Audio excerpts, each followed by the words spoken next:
So our opening reading today for the sermon comes from the Christian scriptures, and in particular, the words of Jesus as attributed to him in the Gospel of Matthew, which is the second oldest of the canonical Gospels, the four Gospels, dated about 85 CE. And according to this Gospel, he said, "You are the light of the world. A city sitting on top of a mountain cannot be concealed, nor does anyone, after lighting a lamp, put it under a bushel basket, but on a lampstand where it gives light to all the house. In that same way, let your light shine before others, so that they may see your good works and give glory to your Father in heaven." I want to share a story from the literature of the Desert Fathers, which was a group of 4th century Christian monks wandering in search of God throughout the deserts of Egypt and Syria and Palestine. And like Zen koans, the tales of the Desert Fathers encourage us to find answers that dig beneath the surface of our day-to-day consciousness. And the term Abba, which is used in this story, is a term of respect and tenderness, often falsely translated as abbot. So Abba Lot went to seek wisdom from the renowned spiritual advisor, Abba Joseph. Abba Lot asked Abba, "According as I am able, I keep my little rule and my little fast and my daily prayers, meditation and contemplative silence. And according as I am able, I strive to cleanse my heart of bad thoughts. And still I have not found what I seek. What more should I do?" And the elder rose up in reply, and he stretched out his hands to heaven, and his fingers became like 10 flaming lamps. And he said, "Why not be totally changed into fire?" In this season of darkness, we of course honor the light within. We're approaching the darkest day of the year, and many cultures throughout our world recognize this as a special time, a time of celebration and thought and contemplation. And as in so many different faiths, life is very important in the Christian tradition, and as we come upon Christmas. And to understand this power of light within the Christian tradition and elsewhere, we have to look back, I think, at the stories of creation in Genesis. The first thing to come to be was light. Out of the chaos, the darkness, the nothingness, the words, "Let there be light," were spoken by God. And there was light, and it was good. So when Jesus says, "You are the light of the world," it is no trivial statement. He is saying you are the manifestation of God, that the light of God is within you, that God is within you, and you must not hide your sacred nature, but share it with the world. Jesus declares this to be our most holy duty, to let our light shine. This principle is perhaps the most basic affirmation within the liberal religious tradition. The sacred stirs within each of us, and for that matter, all of life. Now, of course, not everyone feels that way, as we know, as it is today. Early Christianity was not a singular movement, but many, not a Christianity, but Christianities. And that's probably, we could say that today too. And we see this debate about the nature of light and of God very clearly in the last gospel of the New Testament, the Gospel of John. And then another more recently discovered gospel, one which never made it into the official literature of the Catholic Church, the Gospel of Thomas. And both of these gospels, the Gospel in John and the Gospel of Thomas, have a lot of similarities. They are both likely to have been written around the same time, about 90 to 100 CE. They each claim secret teachings of Jesus not revealed elsewhere, anywhere else. And they also both equate Jesus with the divine light cast forth at the beginning of creation. John writes about Jesus as light in a quote referring to John the Baptist, the wandering visionary who declared Jesus is coming. He said, "There was a man sent from God whose name was John, and he came as a witness to testify to the light, so that all might believe through him. He himself was not the light, but he came to testify to the light, the true light, which enlightens everyone was coming into the world." And Thomas quotes Jesus describing himself. He says, he claims that Jesus said, "I am the light which is before all things. It is I who am all things. From me all things came forth, and to me all things extend. Split a piece of wood, and I am there. Lift up the stone, and you will find me." But that's where their agreements between these two gospels seem to end, as the two books have a very different interpretation or understanding of how one gains access to that eternal light. And we can actually see hints of their tendencies in the two readings. John argues that the light is unique to Jesus, that this is something that is specific to Jesus and in Jesus and Jesus alone. And only through him, only through Jesus can one find salvation.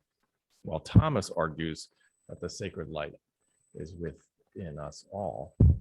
Thomas writes, "If they say to you, 'Where do you come from?' say to them, 'We came from the light.' The place where the light came into being by itself established itself and appeared in their image. If they say to you, 'Who are you?' say, 'We are its children, children of the light.'" And also in Thomas, there is light within a person of light, and it shines on the whole world. If it does not shine, it is dark. And similar to the quote from Matthew, Thomas says, "No one lights a lamp and puts it under a basket, nor does one put it in a hidden place. Rather, one puts it on a lampstand, so that all who come and go will see its light." And we see further quotes in Thomas that emphasize the inner nature of the sacred. "If your leaders say to you, 'Look, the kingdom is in heaven,' then the birds of heaven will precede you. If they say to you, 'It is in the sea,' then the fish will precede you. Rather, the kingdom is inside you and outside you. When you come to know yourselves, then you will be known. But if you do not know yourselves, then you live in poverty." And one of my favorite quotes in Thomas, "If you bring forth what is in you, what you bring forth will save you. If you do not bring forth what is within you, what you do not bring forth will destroy you." Very different understanding of salvation and what saves us. The Gospel of John, however, has a very different take on things, emphasizing the uniqueness of Jesus, as I mentioned, and our need to go through him and him alone. John quotes Jesus as saying, "I have come as light into the world so that everyone who believes in me should not remain in darkness." John, referring to Jesus, also says, "Whoever believes in him is not condemned, but whoever does not believe is condemned already, because he has not believed in the name of the only begotten Son." John also features a variety of statements not seen in any other gospel, known as the "I am" statements. In one example, the apostle Thomas asks Jesus a question: "How can we know the way?" And Jesus declares, "I am the way, the truth, and the life. No one comes to the Father except through me." And it's just such a setting up of Thomas in the Gospel of John like that reveals a fascinating hypothesis about these two Gospels put forth by Princeton professor Elaine Pagels in her book Beyond Belief. She suggests that the Gospel of John and the Gospel of Thomas may have actually emerged from early Christian communities which were competing with each other for their understanding of God, that these two Gospels were produced as active competition about different perceptions of who Jesus was, and they came out around the same time. And the Gospel of John may actually have been written as a means to discredit the light is within us all views in the Gospel of Thomas. That the Gospel of John may have came later and actually was an attempt to dismiss the Thomas community and the gospel that was so central for the gospel for that Thomas community. And perhaps many of you have heard the phrase "doubting Thomas." And that the origin of that phrase comes from the Gospel of John. And when Thomas doubts the return of Jesus in that moment, there's a moment where Thomas doubts the return of Jesus and his physical return. And this story is present in no other text. It doesn't exist anywhere else but in the Gospel of John. And there are many other similar textual hints, too numerous to name, that suggest that there was this debate between these two communities that emerged in these Gospels that we now have today. What we sadly know, of course, is that the Gospel of John eventually, from my perspective at least, sadly, won the day. Pagels writes, what John's Gospel does and has succeeded in persuading the majority of Christians to do is claim that only by believing in Jesus can we find divine truth. Yet with the rediscovery of the teachings of Thomas, we are reminded that the divine light within us all remains a powerful and palpable understanding of the sacred and ancient one. The affirmations of the sacred within each of us continues, affirmed in the countless pockets of liberal religion, this community being one of them. And I wonder what it would be like if we were to take seriously these words attributed to Jesus. You are the light of the world. What it would be like for us to live as if this were so, that it was a real factual truth. You are the light of the world. Some years ago, I was reading a book by Leif Enger called Peace Like a River. And at one point in the book, a young boy, dies rather tragically in the book. And the boy, after his death, finds himself suddenly in another land, an afterlife, I guess. And there's a gentle river running by and an orchard full of fruit trees. And in my mind's eye, happened to imagine that it might be nighttime with a cast of light from the moon. That's how I imagined it. And I wonder what the boy must have felt like as I was reading this. I started to think, what would this boy be feeling suddenly in a strange place, alone, separated from his family? I imagined that he was frightened, anxious, very nervous. In the story, the boy then speaks of an awareness of a keeper of the orchard. And I imagined a person, a stranger, emerging from the trees of the orchard and approaching the boy.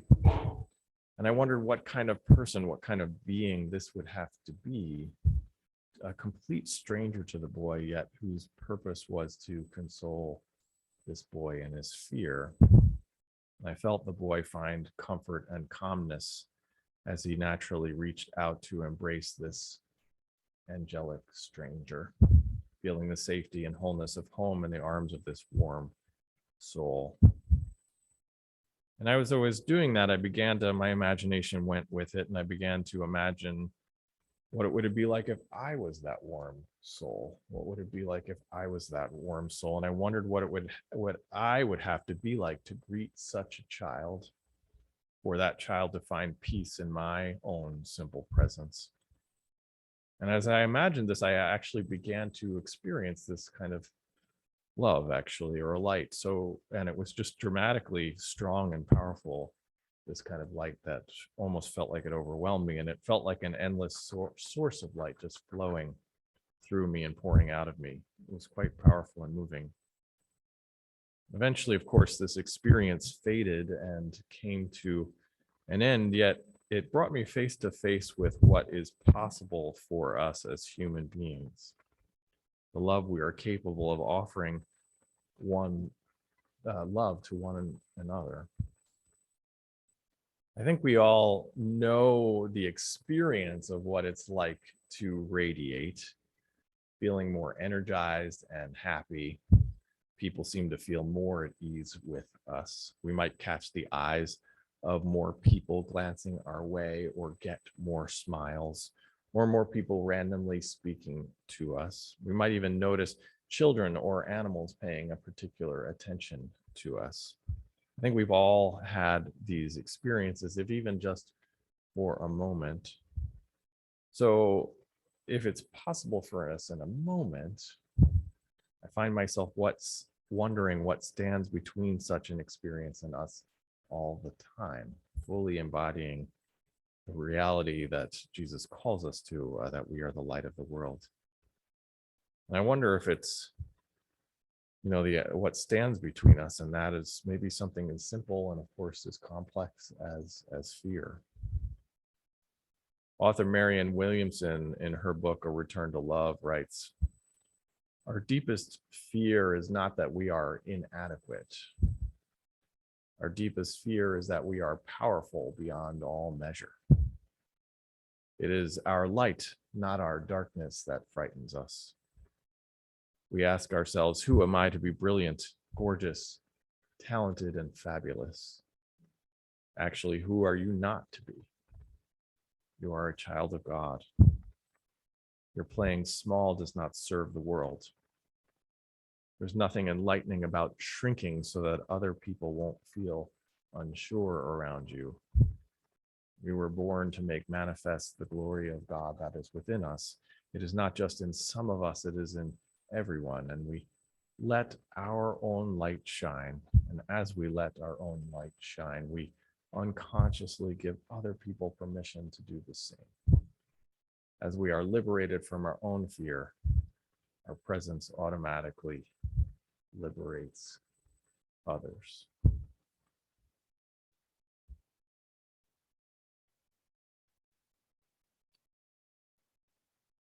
I think of Mr. Rogers a lot when I think of this, because I just think he embodied this so well. And I feel like he's one of these people that I aspire to be more like. It's just a brilliant, brilliant man, and the gifts that he gave us. Amanda Gorman, some of you may be familiar with her. She's a brilliant young poet, our youngest inaugural poet in history, and also a Black woman, which I think is a unique place, puts her in a unique position and place in our society. She recently called to us with these words from her poem presented at last year's inauguration, "The Hill We Climb." She said, "For there is always light, if we're only brave enough to see it. If we're brave enough to be it. For there is always light, if only we're brave enough to see it. If only we're brave enough to be it." My friends, we are challenged to become like flame, to let the fire of love consume us. Fear is the bushel basket with which we cover our love and our light. Yet we are charged to put our light up on a lampstand for all to see. May we let our lights so shine. Shalom. Amen. And blessed be.